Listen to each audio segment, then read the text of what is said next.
Nandito tayo sa ating affordable house and lot here in Agapea Towns, Calamba.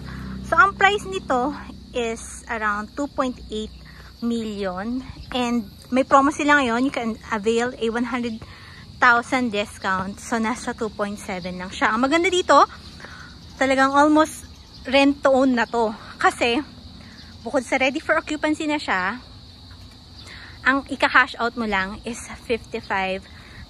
Yung 55,000 pa na yon ay payable pa in 2 months. O diba? Tayo na yung bahay, cash out na lang ng 55k, then sayuin na ito. Ang unahin ko ay yung the turnover unit. So this is a duplex. Check pala natin yung parking area kasi ang maganda dito, kapag duplex, malaki yung parking. Ayan. Kasha van, diba? Kasha van. Kung mayroon kang Mirage tsaka sedan, kasha din siya. Yun nga lang, medyo masikip na. Magkasunod, pwede. Pero kung SUV, diba? Kasyang kasha tsaka van. Complete na ang turnover nito.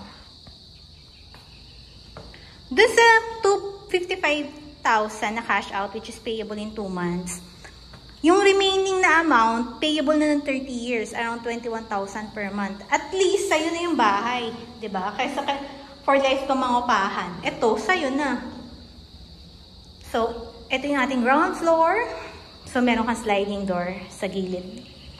And, our restroom. Yung iba actually, since may sliding door to, ang ginagawa nila, yung iba, tinatakpan to para may extension yung kitchen. Kasi,